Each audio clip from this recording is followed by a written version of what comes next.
Welcome to the show. Here's the line that should stop you cold. The world's biggest risk right now is not a missile launch, not a market crash, not even a heat wave. It's coordination failure.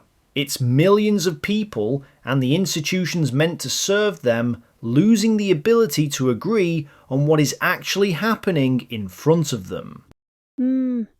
That lands like smoke in the lungs because when a forest catches fire, the flame is dramatic, but the deeper danger is when the people holding the hoses are all looking in different directions. You can survive a storm, even a brutal one, if the village still knows where the well is and who to trust. But if the map itself starts melting, that's a different kind of emergency. Exactly. And one useful way to look at this is through FMEA, Failure Mode and Effects Analysis. It's an engineering habit, really. You ask, what fails? How bad is it? How often might it happen? And how hard is it to spot before it gets ugly?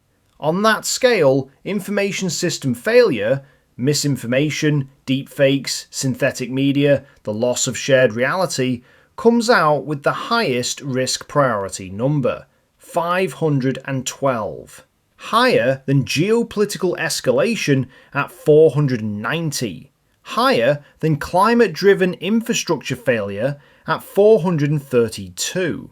That tells you something profound. Wait, 512 over 490. So you're saying the false story about the fire can now be more dangerous than the fire itself? In many cases, yes. Because if a power station goes down, that's serious. But if half the country thinks it was sabotage, the other half thinks it's a hoax. 3 different fake videos are circulating, and politicians start weaponizing the confusion before the engineers even know what broke, then the technical failure becomes a social detonation. Detectability is the key here. By the time institutions realise they've lost control of the narrative, the damage is already inside the bloodstream.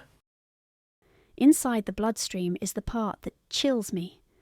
People hear fake news and think annoyance, distraction, eye roll, but this is more intimate than that.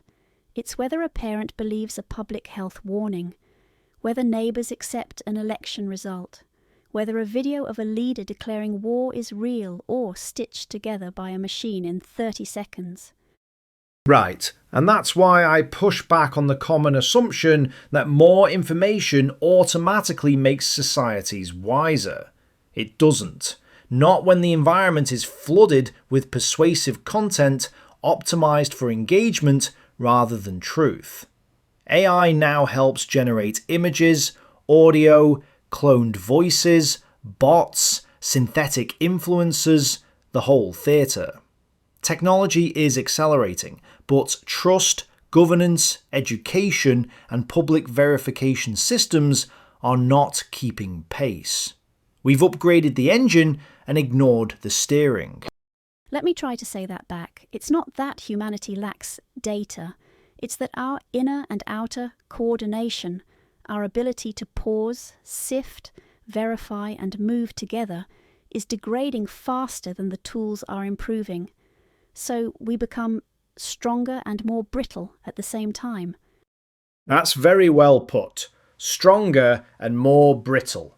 The report, the analysis, basically says the core systems under strain are public trust, information integrity, institutional legitimacy, cyber defense, energy stability, social cohesion. Those are not glamorous phrases, but they're load-bearing beams. If those beams weaken, even a moderate shock feels catastrophic. Social cohesion scored 504, right? I'm grabbing that number because it tells a story. Just 8 points below information failure, which means the invisible fabric between people, shared sacrifice, civic trust, the willingness to lose an argument without wanting to burn the house down, is being treated as infrastructure, as it should be. Yes, and that is the surprise for a lot of people. They still think infrastructure means bridges, ports, grids, pipelines. It does, But social cohesion is also infrastructure. If people stop accepting legitimate outcomes, stop trusting courts, media, schools, elections, emergency messaging, then every hard system becomes harder to operate. A hospital can have backup generators and still fail in a panic if nobody believes the guidance coming out of it. It reminds me of something from martial training. If your stance is unstable, every strike you throw leaks power. Society feels a little like that now. Tremendous tools, shaky footing, and we keep mistaking motion for balance. That's cleaner than most strategy language, frankly. And there's a brutal implication in it. The most dangerous failure mode may not look dramatic at first. It may look like mood drift, a slight erosion, people becoming unable to tell what's authentic, then unwilling to concede anything, then too exhausted to cooperate. Coordination failure is rarely cinematic in the beginning. It's administrative, psychological, ambient. And once that ambient fracture is there, even a small spark can run wild. Paint the chain for me, John. Because this is the part people often miss. They picture one giant event, one thunderclap. But systems usually fail like falling dominoes in tall grass. Exactly. Start with a regional conflict. Not world war, just a serious regional war. It disrupts oil shipping or a major energy corridor. Energy prices rise, inflation returns, food and fertilizer costs go up. Public anger grows because households feel it immediately. Then, misinformation spreads about who caused it and who is profiting. Political actors exploit the confusion. Polarization deepens. Social cohesion weakens further. In that atmosphere, cyberattacks on infrastructure become more destabilizing because attribution is murky and public trust is already low. So the price at the gas pump becomes a psychological weapon. That's the bridge people don't see. Yes, and then layer in climate. A heat wave hits during all this. The grid is already fragile. Older design assumptions, higher demand, tighter margins. Climate-driven infrastructure failure scored 432 for a reason. Grid stress during heat waves, flooding, water scarcity, insurance retreat, municipal budget strain. These aren't future hypotheticals anymore. They're compounding pressures on systems built for an older world. Built for an older world. That phrase has such ache in it, like trying to wear your teenage running shoes on a mountain you didn't know was growing under your feet. And into that mountain storm comes AI-enabled cyberattack, RPN 420, not data theft, operational disruption, power, water treatment, hospitals, rail, ports, financial networks. AI helps attackers write code, automate reconnaissance, run targeted phishing, clone voices, impersonate executives. Some intrusions can sit inside systems for months. They look like routine technical noise until they activate. That means a blackout during a heat wave may not just be weather. It may be weather plus fragility plus hostile action plus public confusion. Let me sharpen that. If the grid fails on a 103-degree day and a fake audio clip appears of some official admitting they let it happen, and people already distrust institutions, then the outage is no longer electrical. It becomes civic, emotional, maybe even violent. That's it. An institutional degradation, 441, makes recovery worse.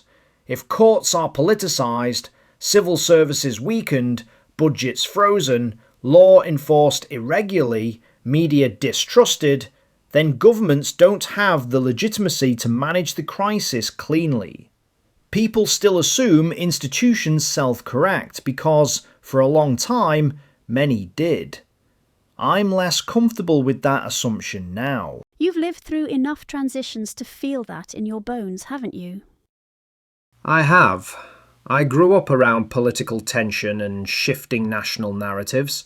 Later, I watched technological systems arrive with this intoxicating promise: connect everyone, inform everyone, empower everyone.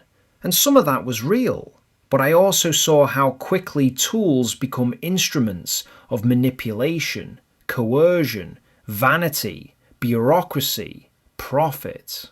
In earlier eras, there was this background faith that institutions, eventually, would absorb the shock and restabilize. Now I think resilience can be depleted. That's the phrase I keep coming back to. Every crisis burns trust, fiscal capacity, attention, competence, psychological bandwidth. If the next shock arrives before the previous one is metabolized, even moderate events become dangerous. Like a body that never gets to exhale. At first it's tense, then inflamed, then one ordinary touch feels unbearable. Yes, and that's why I challenge the easy story that the main risk is one spectacular catastrophe. The real risk is reduced safety margins across too many systems at once. Public trust thinner, infrastructure older, AI stronger, climate harsher, politics meaner, diplomacy weaker. The tragedy isn't that we have no warnings, we have plenty. The tragedy is that our capacity to act together on those warnings is what's eroding. Which leaves us with a harder, quieter question than, what happens next? It's more like, when the next hard thing arrives, and it will, how much unbroken fabric is left between us?